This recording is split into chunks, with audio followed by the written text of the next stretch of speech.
गीता के दूसरे अध्याय का आज हम करेंगे 43।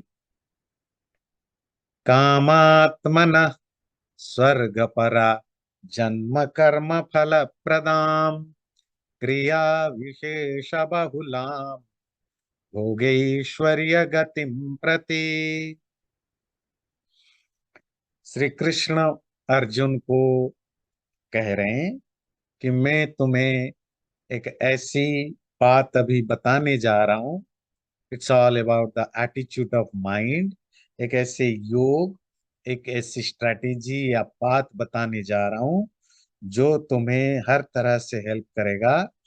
इवन तुम बहुत थोड़ा सा भी इसको समझ समझ पाओगे, इवन थोड़ा सा भी इसको लाइफ में इम्प्लीमेंट कर पाओगे तो तुम्हारे लाइफ में इसका बहुत बड़ा इम्पैक्ट पड़ेगा। ध्यान दीजिए। और आपको भी ये बहुत ध्यान से सुनना है, क्योंकि ये डे टू डे लाइफ से रिलेटेड चीजें हैं। और इसकी थोड़ा सा भी अगर प्रैक्टिस आप अपने डे टू डे लाइफ में करते हैं, इसमें मिरेकल होता है लाइफ। अब वो उसी की प्रसंग में चलते हैं। और ये शुरुआत हुई पिछली बार इंट्रोडक्शन के रूप में व्यवसायत्मिका बुद्धि। ऐसी बुद्धि जो व्यवसाय, और हिंदी वाला व्यवसाय नहीं, मतलब डिटर्मिनेशन, बिल्कुल स्थिर, जो आप डिसाइड करते हो फाइनल करते हो, है ना। बहुत ज्यादा कंफ्यूजन नहीं, डिलेमा नहीं। सोचा समझा, जितना टाइम लेना है लो समझने में, अंडरस्टैंड करने में, जितना टाइम लेना है लो, उसकी जो प्रोज एंड कॉन्स को समझने के बाद, पर सबको समझ लेने के बाद फिर जो डिसीजन लो वो पक्के डिटर्मिनेशन के साथ लो। पर वो प्रोसेस बहुत जरूरी है। क्या? चीजों को ठीक से समझो, उसकी प्रोज क्या है, कॉन्स क्या है, सही है गलत है, उनको समझो। भगवान ने सबको विजडम दिया है, बुद्धि दी है, पर बुद्धि रॉ होता है।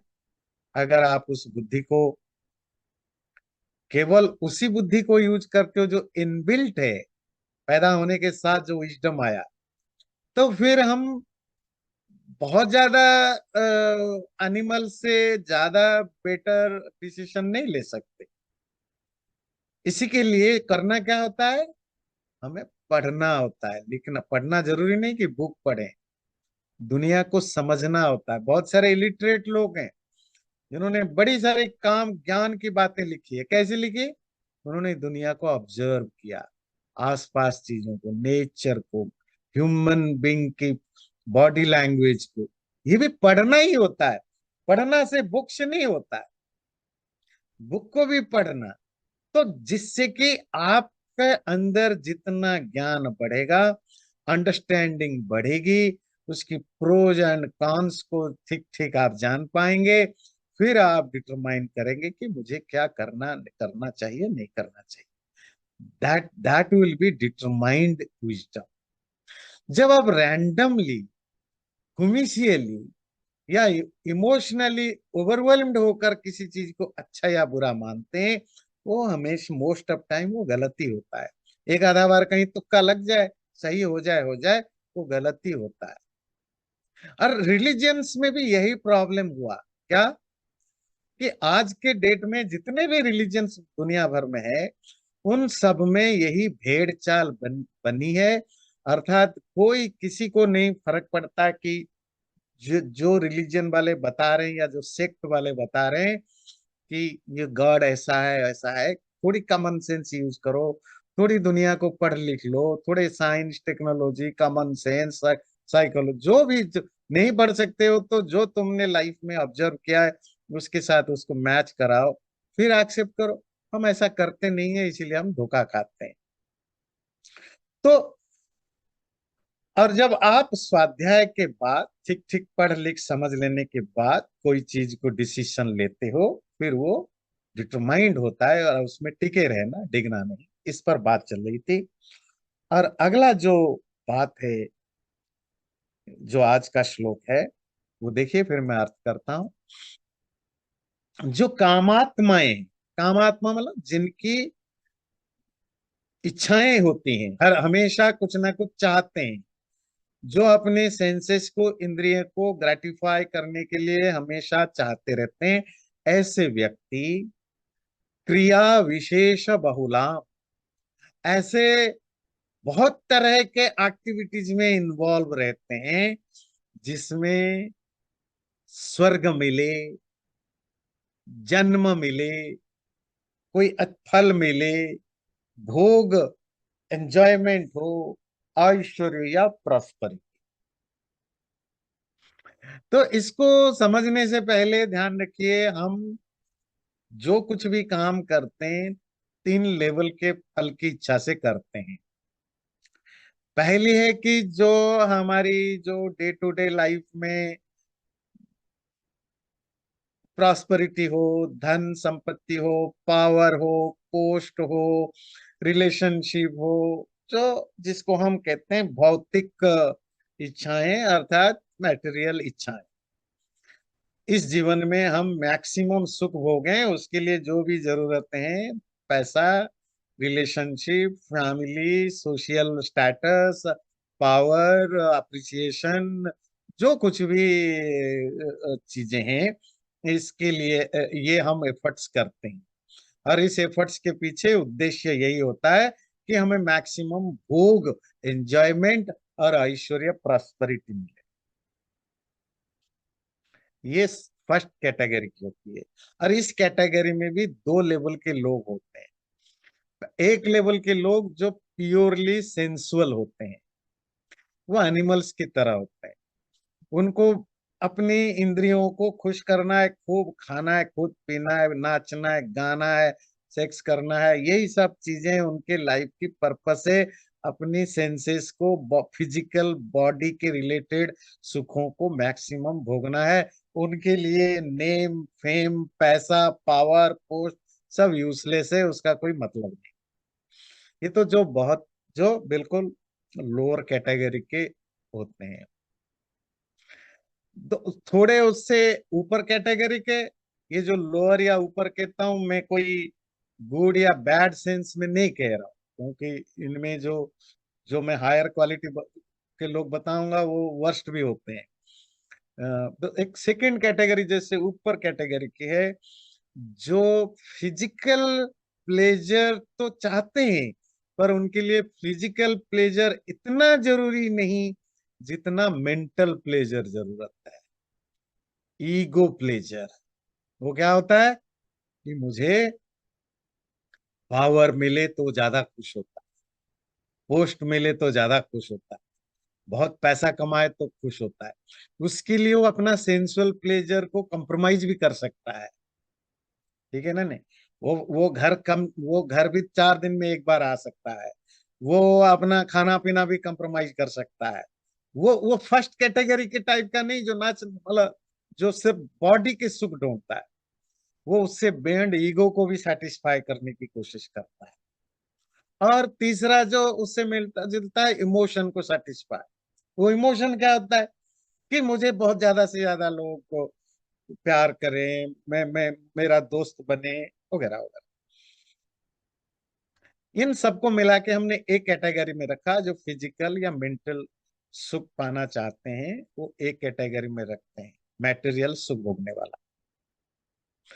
फिर हमारे अंदर इन सबको भोग लेने के बाद हम सेटिस्फाई होते हैं नहीं। जो एक सेकेंड लेवल के एफर्ट्स हम करते हैं कि मरने के बाद भी कुछ हम ऐसा करें कि मरने के बाद भी, वो भी क्या चीज है? जैसे दूसरे रिलीजन में है कि भाई आप पर्टिकुलर गॉड को मानो, पर्टिकुलर प्रोफिट को मानो, पर्टिकुलर वे में स्क्रिप्चर्स को फॉलो करो, हमारे यहाँ रिलीजियस एक्टिविटीज करो। क्यों? स्वर्ग मिलेगा, हेवन मिलेगा। स्वर्ग मतलब एब्सोल्यूट, इससे ज्यादा खुशी मिलेगी। मैं आपको यहाँ, आप फैमिली लोगों के साथ बैठे, मैं आपको बता भी नहीं सकता। मतलब आपके पड़ोस की जो रिलीजन में स्वर्ग में क्या क्या मिलता है, अगर मैं बताऊं तो वो बताने लायक भी नहीं है सिविलाइज सोसाइटी। और जिसको पाने के लिए वो टेररिस्ट और पता नहीं क्या क्या करते रहते हैं, वहां क्या क्या चीजें मिलती हैं, ऐसी ऐसी चीजों के लिए वो मर रहे हैं जो जो आप बता नहीं सकते हो। मरने के बाद वो मिलेगा स्वर्ग, तो उसके लिए एफर्ट्स करते हैं। तो ये दो लेवल की, एक इस जीवन में मैक्सिमम खुशी, प्रॉस्पेरिटी हो, मरने के बाद भी खुशी और प्रॉस्पेरिटी दोनों बना रहे, और इससे ज्यादा अमीर।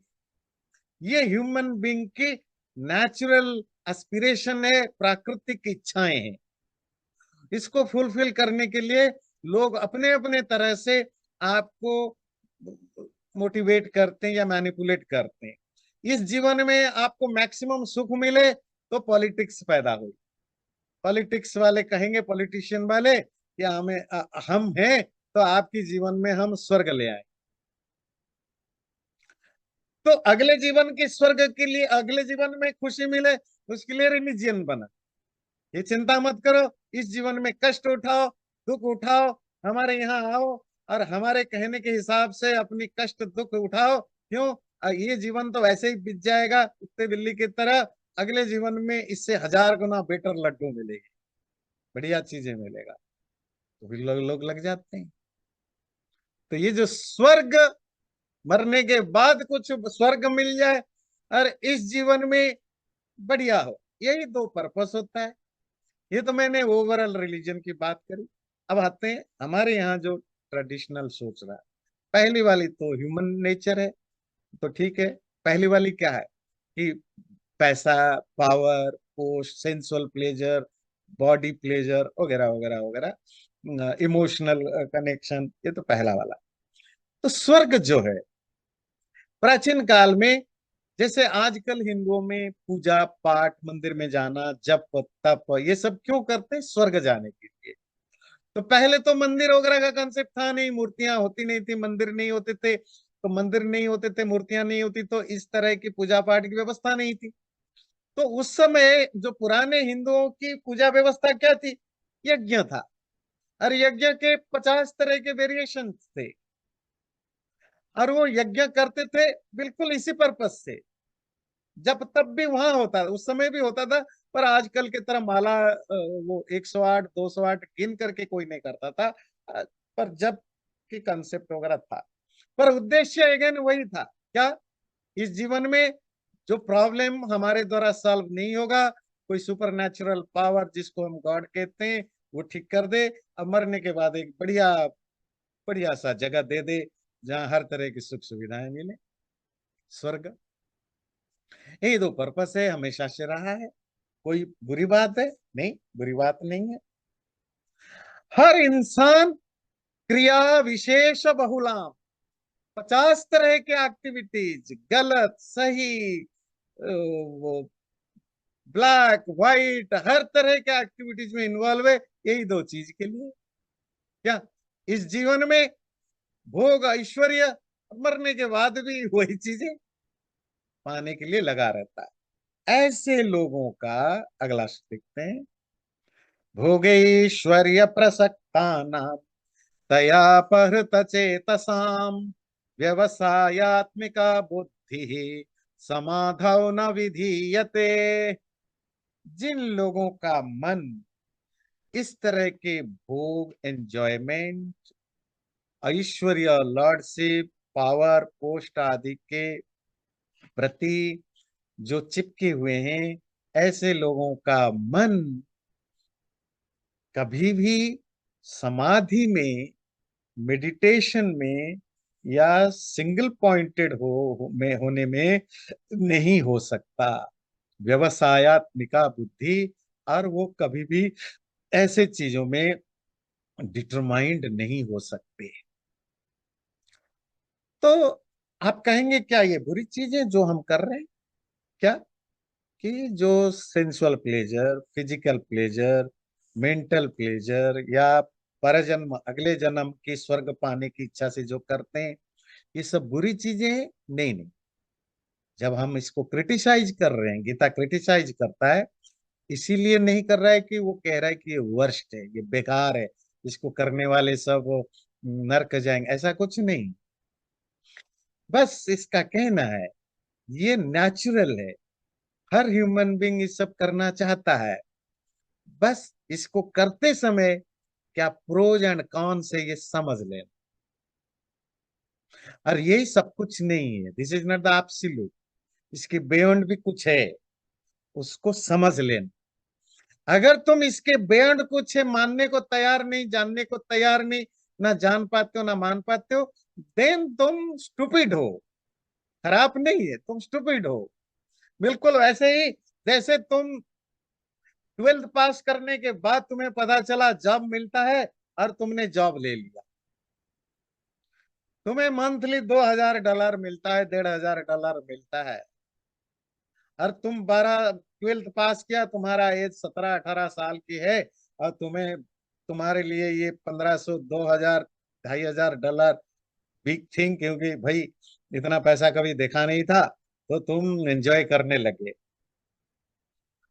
अब अगर तुम जिंदगी भर उसी 12th पास करने के बाद उसी वॉलमार्ट में या हैंडीमैन के काम में रह गए, उसी 1500, 2000, $3000 में, एनीथिंग रॉन्ग इज नो। बस इतना है कि तुम एक स्टूपिड पर्सन हो, इससे बेयंड भी दुनिया है, इससे बेयंड भी सुख है, इसके बाद भी आप करोड़ों भी कमा सकते थे, इससे ज्यादा लाइफ एंजॉय कर सकते थे।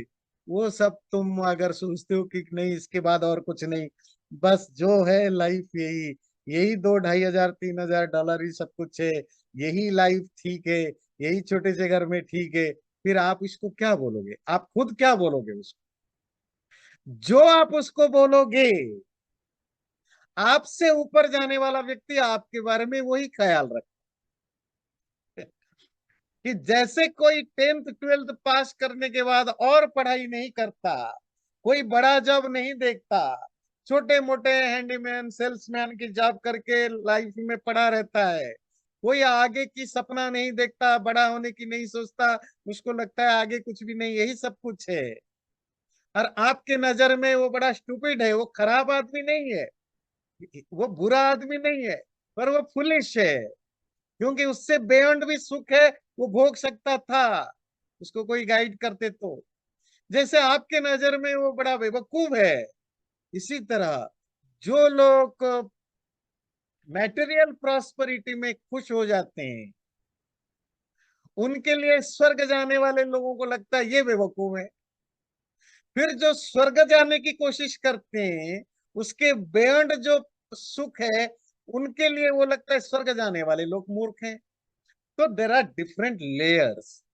आप 10th पास करके रुक जाते हो, फर्स्ट लेयर, ग्रेजुएट करके रुक जाते हो, सेकेंड लेयर, मास्टर करके रुक जाते हो, थर्ड लेयर, पीएचडी डिलीट करके रुक जाते हो, फोर्थ लेयर, और आपको लगता है कोई अंत नहीं, मैं लाइफ में आगे बढ़ता रहूंगा, बढ़ता रहूंगा, बढ़ता रहूंगा। That is the last layer. इनमें बुरा कौन है? कोई नहीं है। बात समझ में आती है ना? तो जब वो कह रहे हैं कि जो लोग भोग, ऐश्वर्य, सुख, physical pleasure, mental pleasure, power, post, धन, मरने के बाद स्वर्ग, इन्हीं चीजों में फंसे रह जाते हैं, वो कभी भी इसके बियॉन्ड जो एक और एक ट्रेजरी है, उसको ना उनका इंटरेस्ट बन पाता है, ना उसके प्रति उनकी जानने की इच्छा बन पाती है, ना उसको कभी पाना तो दूर की बात है, ना उसके प्रति कभी सोच पाते हैं, और जो सोच भी लेते हैं वो कोशिश नहीं करते हैं। क्यों? क्योंकि उनकी माइंड इतना ज्यादा ट्रैप्ड है, भोगैश्वर्य प्रहृतानाम प्रसक्तानाम तया प्रहृत चेतसाम, उनका चेत माइंड जो है किडनैप्ड हो चुका है, किडनैप, ट्रैप्ड हो चुका है। किनसे? यही डे टू डे लाइफ की सुख सुविधाओं में, और सोचते हैं यही जिंदगी है। बिल्कुल वैसे जिसको कोई पेन हो रहा है, वो डॉक्टर के पास नहीं जा रहा, पेन हो रहा है, थोड़ी बहुत इधर उधर कुछ कर लेता है, दवाई लगा देता है, फिर धीरे धीरे वो अपने मन को समझा देता है, बस बस पेन पेन के साथ ही जीना पड़ेगा और कुछ कर नहीं सकते। फिर डॉक्टर के पास चले जाते, थोड़े डायग्नोसिस होता, दवाइयां देते, सर्जरी होती तो परमानेंट भी ठीक हो सकता था। पर नहीं, उसको लगता है इसी के साथ जी जाना, ये थोड़ी बहुत आराम मिल रहा है, थोड़ा बहुत हो रहा है। इसको हम स्टूपिड कहते हैं, मंद बुद्धि। गीता यही कह रहा है, जो मैटेरियल सुखों में फंसा पड़ा रहता है, ये जस्ट मंद बुद्धि है। उसको ये नहीं पता, अगर डॉक्टर के पास चला जाए परमानेंट पेन की भी इलाज हो सकता है। थोड़ा और कोशिश करे, मास्टर्स वगैरह कर ले, इसे 50 गुना पैसा भी कमा सकता है। और जो मास्टर्स कर रखा है वो अगर थोड़ी और मैनेजमेंट कर ले, स्किल डेवलप कर ले, तो वो जो 10,000 कमा रहा है अब वो 100,000 भी कमा सकता है। जब तुम अगले लेयर को मानने की तैयारी नहीं हो, देखने की तैयार नहीं हो, फिर तो तुम स्टूपिड हो। त्रैगुण्य विषया वेदा निस्त्रैगुण्यो भवार्जुन निर्द्वंदो नित्य सत्वस्थो निर्योगक्षेम आत्मवान।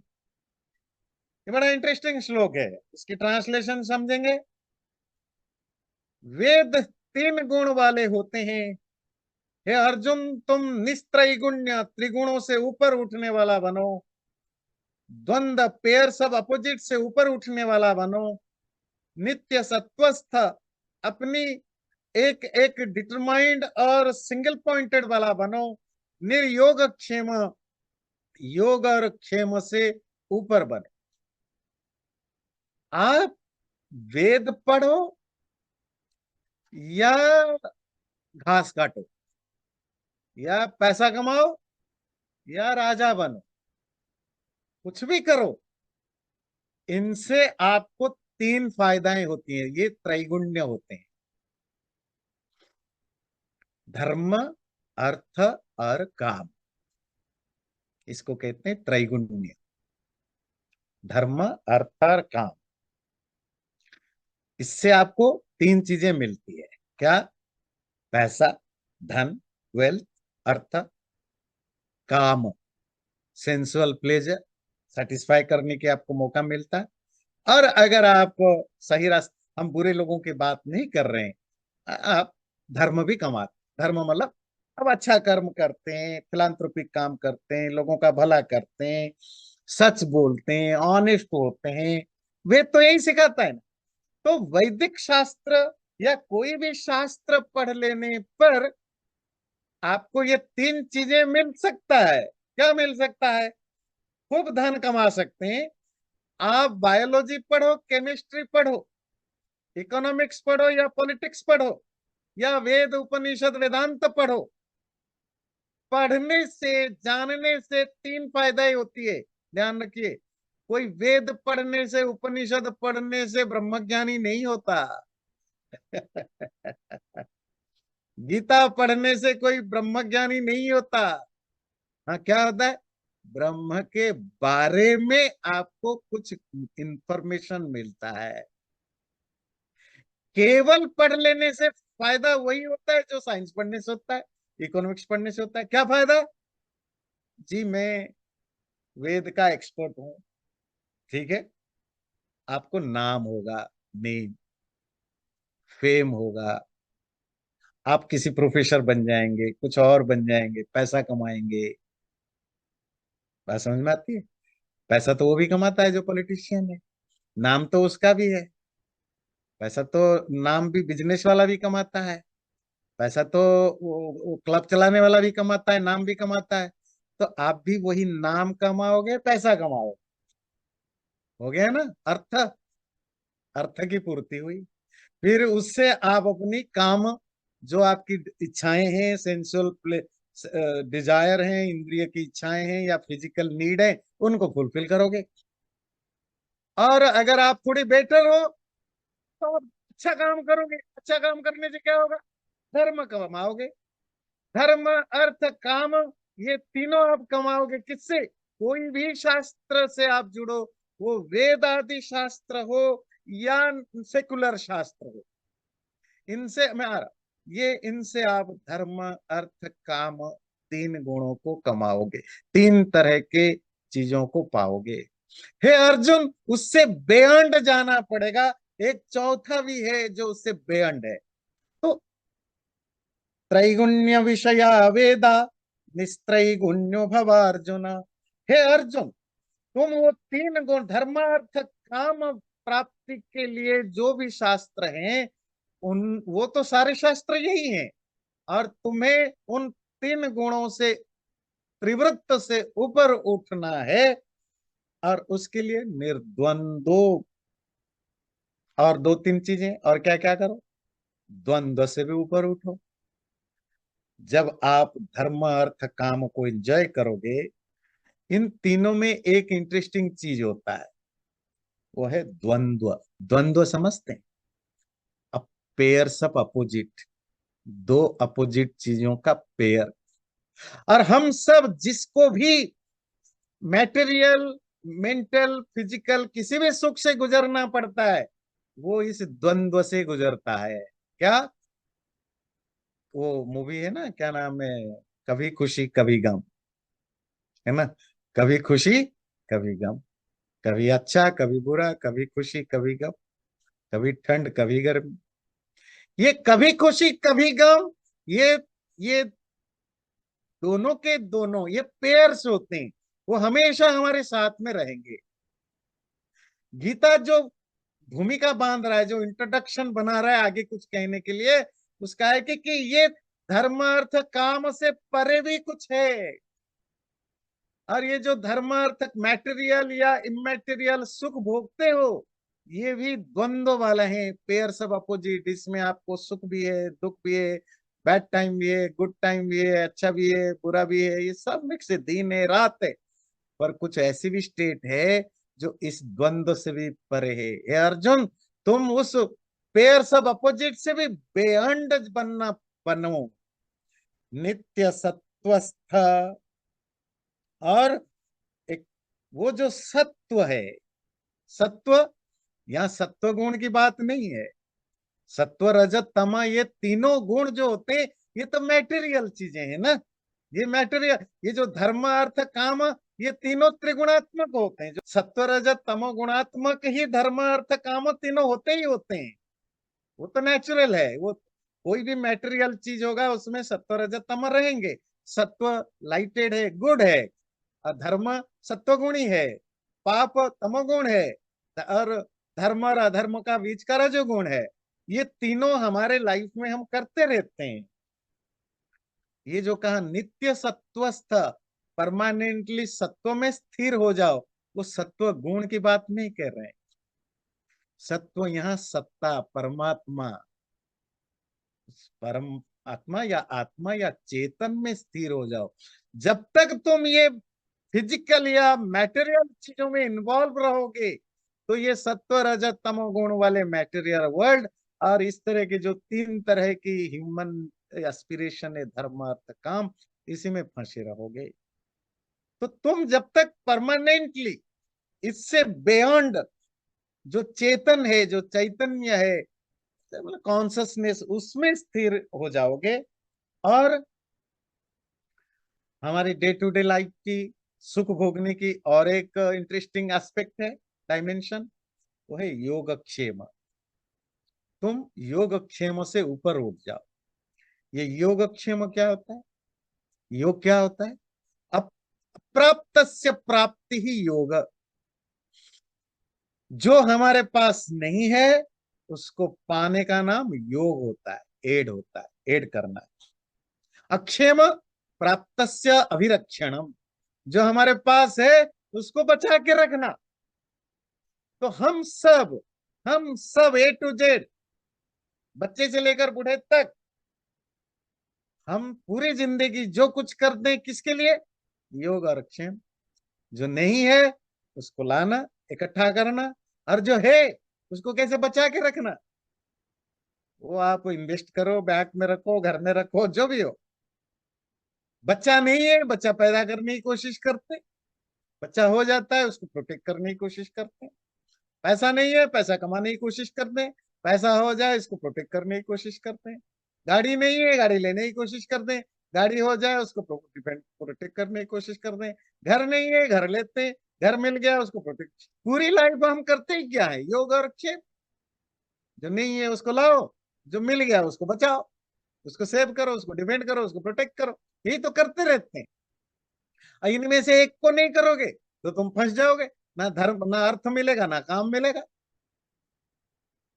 तो हे अर्जुन, एक ऐसी स्टेट है जो निर्योग क्षेम, इस योग क्षेम वाले चक्कर से ऊपर उठ जाना पड़ेगा, जहां तुम्हें कुछ इकट्ठा करने की जरूरत ही नहीं, ना प्रोटेक्ट करने की जरूरत नहीं, जहां तुम पेयर सब अपोजिट को सहने की भी जरूरत नहीं, और इससे बियॉन्ड उठ जाओ।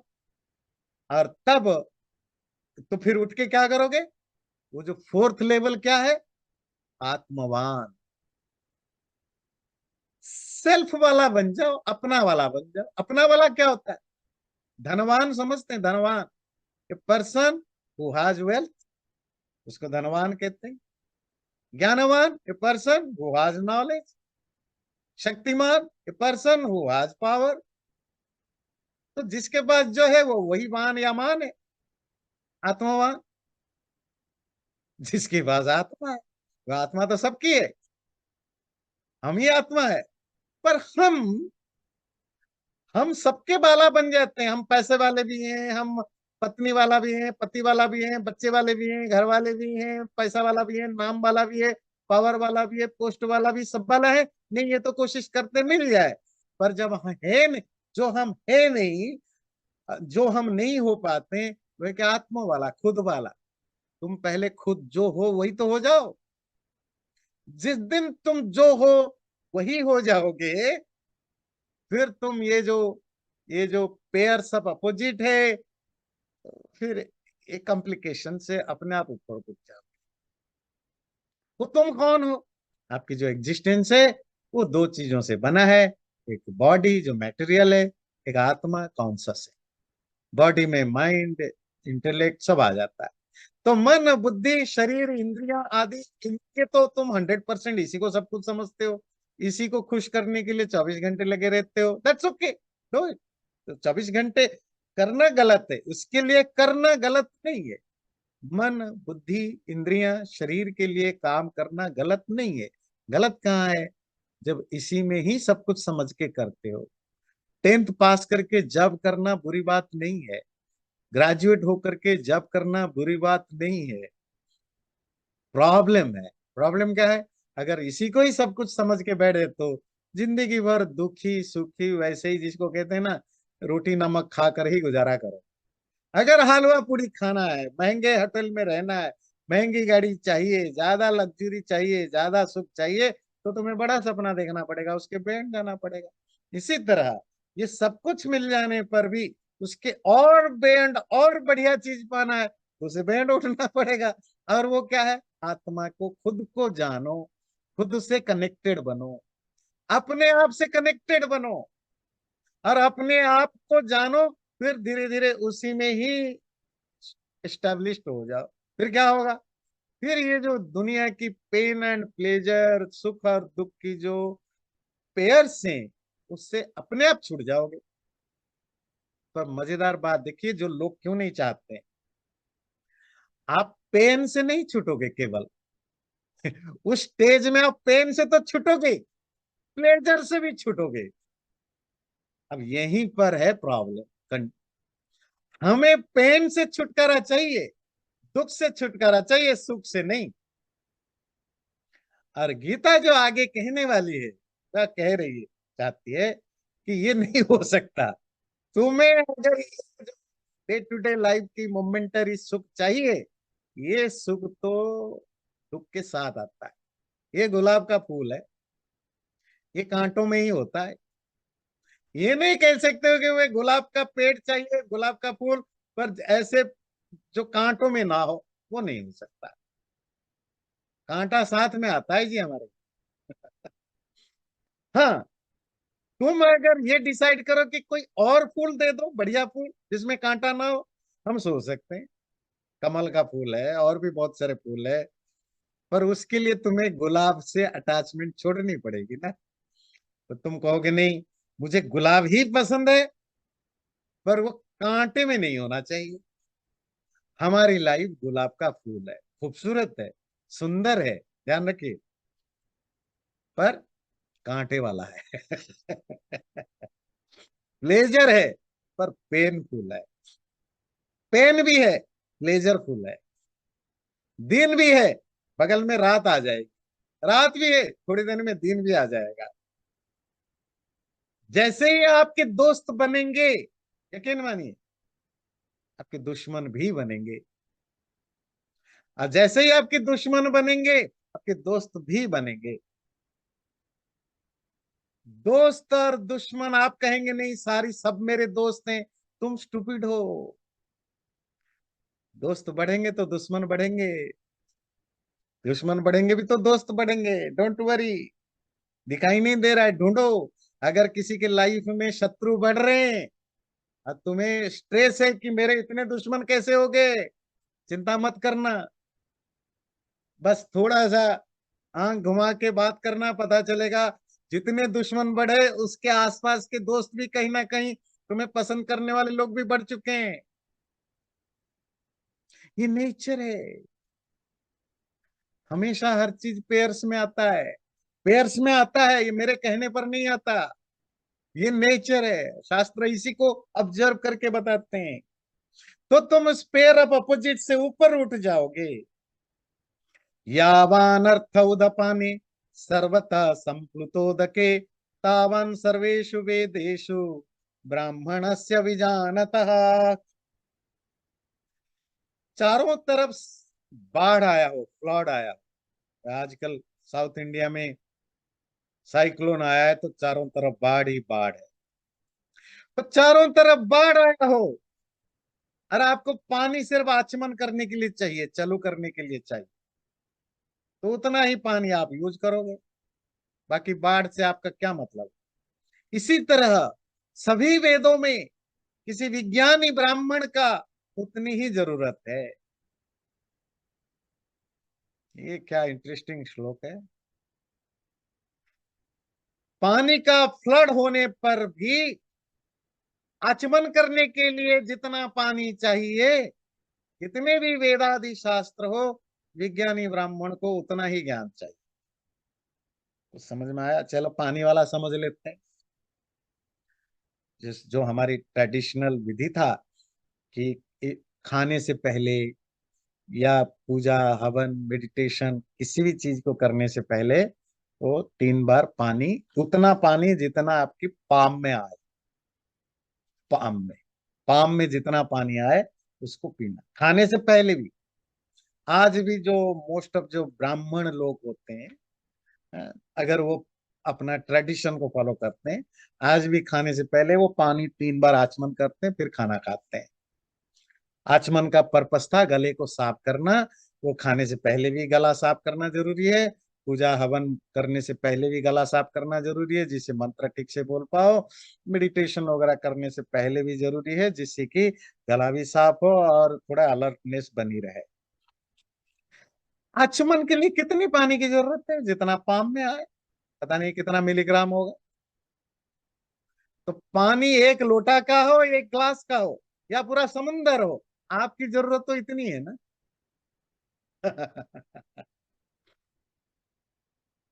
जो ब्राह्मण है, ब्राह्मण मतलब शर्मा जी की बात नहीं कर रहा, अपने राजीव जी भी यहाँ है।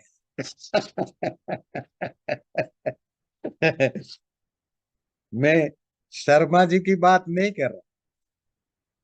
ब्राह्मण मतलब विद्वान, ज्ञानी। और ज्ञानी दो तरीके के हैं, एक तो लर्नड पर्सन, स्कॉलर, इंटेलेक्चुअल्स, ब्राह्मण है।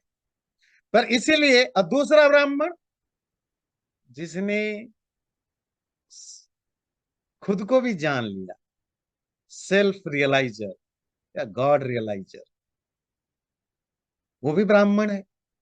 इसीलिए देखिए शब्द क्या दिया, उन्होंने ये नहीं दिया कि ब्राह्मण का विजानतः। विजानतः मतलब जो अच्छी तरह जानता है। एक तो ब्राह्मण जिन्होंने शास्त्र वगैरह को पढ़ा, ज्ञान को पढ़ा, इंटेलेक्चुअल है, इंटेलेक्चुअल की बात नहीं कर रहे हैं। वो इंटेलेक्चुअल, वो पुस्तक को पढ़ा हुआ ज्ञानी, जिसने उसको प्रैक्टिस करके अब रियलाइज कर चुका है, जिसने ब्रह्म को, आत्मा को, खुद को ठीक ठीक रियलाइज कर लिया, उसके लिए शास्त्रों का यूज और क्या कितना है। आचमन के लिए जितना पानी चाहिए उतना, उससे बियॉन्ड नहीं। अगर आपको समझ में नहीं आ रहा तो कोई भी वेद आदि शास्त्रों का लाइफ में क्या यूज है? ये सीढ़ियां हैं ना। आप कोई भी बुक पढ़ते हैं, शास्त्र पढ़ते हैं, क्यों पढ़ते हैं? किसी चीज को समझने के लिए। आपको समझ में आ गया, थ्योरी आ गई, अब आप इसको प्रैक्टिस करेंगे, अब इसको लाइफ में इंप्लीमेंट करेंगे। अब लाइफ में इंप्लीमेंट करके आपने अचीव कर लिया जो अचीव करना है, अब उस बुक की कोई जरूरत है? सपोज आपको मैनुअल मिलता है ना, जो आपके साथ जो सामान आप खरीदते हैं, फ्रिज है, कंप्यूटर है, कुछ भी करते हैं, तो उसके साथ एक मैनुअल आता है। पहले बुक में आता है, अब तो ऑनलाइन भी आ जाता है। मैनुअल क्यों आता है? कि जो चीज मिला उसको आप कैसे असेंबली करेंगे, कैसे यूज करेंगे, उसकी डिटेल्स आपको पता लगे। अब आपने पता लगा लिया और इसको यूज करने लग गए। अब वो मैनुअल आप घर में रखते हैं? जरूरत नहीं होती है। वेद, ब्राह्मण, आरण्यक, उपनिषद, दर्शन, गीता, जो भी शास्त्र है, क्यों पढ़ते हैं? मैनुअल है, समझने के लिए। लाइफ क्या है, ईश्वर क्या है, आत्मा क्या है, यूनिवर्स क्या है, आपने पढ़ लिया, मैनुअल पढ़ लिया, वेदादि शास्त्रों को ठीक ठीक पढ़ लिया। अब आप इसको इम्प्लीमेंट कर रहे हैं, इसको जो पढ़ा उसके हिसाब से आप प्रैक्टिस कर रहे हैं लेबोरेटरी में, अपने अंदर। अब आप करते करते करते करते सेल्फ रियलाइज कर लिया। अब उस मैनुअल जो वेदादि शास्त्र, उनका आपकी लाइफ में अब क्या यूज है? कुछ नहीं। मेरी बात समझ में आती है? ये सीढ़ियां हैं, लैडर से, लैडर के थ्रू आपको घर के छत पर जाना है, छत पर पहुंच गए, लैडर की अब क्या यूज है? पर जो लोग, जी मैं वेदों को पढ़ा हूं, उपनिषद पढ़ा है, दर्शन शास्त्र का ज्ञानी अकड़ता है या नहीं भी अकड़ता है, जो इस तरह का भान है, वो सिर्फ त्रिगुण का फायदा उठाता है, धर्म अर्थ काम का। इसके द्वारा तुम पैसा कमा सकते हो, नाम कमा सकते हो, अपनी सेंसुअल प्लेजर एंजॉय कर सकते हो। आत्मा को जानने के लिए, परमात्मा को जानने के लिए, ये ये मैनुअल सिर्फ आपको हेल्प करेंगे। जाना तो आपको खुद ही पड़ेगा। एक विज्ञानी ब्राह्मण, विज्ञानी मतलब सेल्फ रियलाइज्ड ब्राह्मण, ब्राह्मण मतलब विद्वान, विद्वान व्यक्ति के लिए वेद आदि शास्त्रों में अब उतना ही यूज हो गया। ब्राह्मण के लिए नहीं, ब्राह्मण तो इंटेलेक्चुअल है। और ध्यान रखिए, जो इंटेलेक्चुअल होते हैं उनकी लाइब्रेरी बड़ी होती जाती है। क्यों? उनको पढ़ना पड़ता है, रेफरेंस देना पड़ता है, वो मरते दम तक उनको बुक्स की जरूरत पड़ती रहेगी। पर जिस दिन आपने बुक के पढ़े हुए विद्या को डाइजेस्ट कर लिया, और उस डाइजेशन के बाद आपने उसको जो जो इम्प्लीमेंट करना है कर दिया, अब लाइब्रेरी की क्या जरूरत है? आप ही लाइब्रेरी बन गए।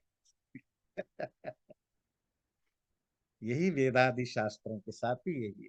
जब तक आप रियलाइज ना करो, तब तक आप पोथा पकड़ के, वो कबीर की भाषा, कबीर की जो जो है ना, पोथा पढ़े क्या वो है, इसकी यही अर्थ है।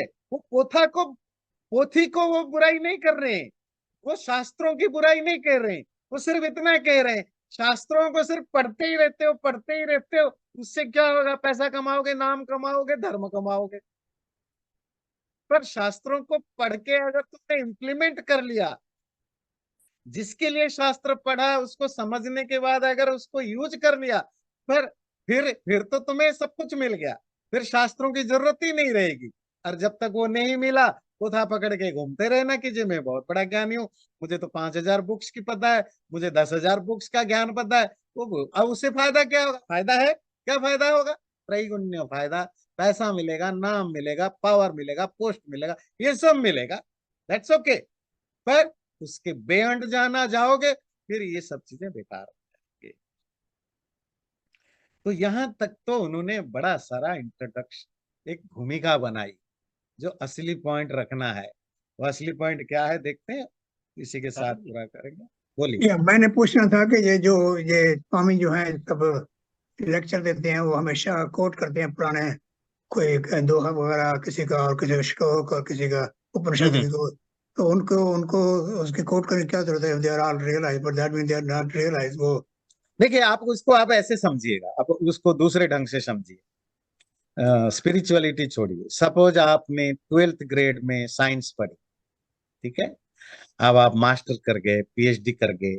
अब आपको 12th ग्रेड की साइंस बुक आप दोबारा पढ़ते हैं? नहीं नहीं। पढ़ते ना, नहीं पढ़ते। पर सपोज पीएचडी करने के बाद आपको 12th ग्रेड के बच्चों को पढ़ाना पड़े, तो आप वही बुक पढ़ाएंगे ना। समझ तो आ गई। सपोज आपने रियलाइज कर लिया, आपने शास्त्रों को पढ़ा, रियलाइज कर लिया, ठीक है। पर आप रियलाइज करने के बाद मुझे आपको पढ़ाना है, आपको बताना है, तो मैं तो वही बुक बताऊंगा ना, वही गीता, वही वेद, वही वेदांत, तो उसी से तो आपको पढ़ाऊंगा ना। हर चीज को हम एक पर्पस से पढ़ते हैं, जब वो पर्पस फुलफिल हो जाता है, फिर उस चीज का कोई यूज नहीं होता है, उसका यूज होता है फिर दूसरों के लिए। तो ऋषि मुनि लोग भी जो रियलाइज्ड थे, क्या वो पढ़ाना लिखाना बंद करके बैठ गए थे? वो पढ़ाते भी थे। क्या पढ़ाते थे? यही वेद पढ़ाते थे, यही उपनिषद पढ़ाते थे, क्योंकि इसको पढ़ना जरूरी है। आप अगर ये समझ के जा रहे हो कि वेद आदि नहीं पढ़ना चाहिए, फिर तो आप कुछ और समझ के बैठ गए। तो वेद उपनिषद आदि इन सबको पढ़ना है। पढ़ने के बाद जो समझ हुआ उसको प्रैक्टिस में इंप्लीमेंट करना है। इंप्लीमेंट करने के बाद जब सेल्फ रियलाइजेशन हो गया, अब इनका कोई यूज नहीं। उन्होंने किसके लिए यूज नहीं बोला? ब्राह्मणस्य विजानतः, जिसने रियलाइज कर दिया, ऐसे ब्राह्मण, ऐसे विद्वान के लिए अब इन शास्त्रों का कोई यूज नहीं है। पर वही विज्ञानी ब्राह्मण जब आपको पढ़ाने आएगा, तो वही शास्त्र तो बोलेगा ना, उसी शास्त्र से ही तो पढ़ाएगा ना। वो अपने लिए उसको अब जरूरत नहीं है, पर आपको तो वो समझाएगा ना, आपके लेवल पर ही बात करेगा। कोर्ट वो अपने को समझाने के लिए कोर्ट नहीं करता है, वो आपको समझाने के लिए कोर्ट करता है ना। अब ये स्टूडेंट्स को समझाने के लिए करना पड़ता है। मेरी बात ठीक है, क्लियर हो रही है? ठीक है, थैंक यू। हाँ, हाँ। ठीक है। चैनल को सब्सक्राइब जरूर करें, और वीडियो अच्छा लगे लाइक भी जरूर करें।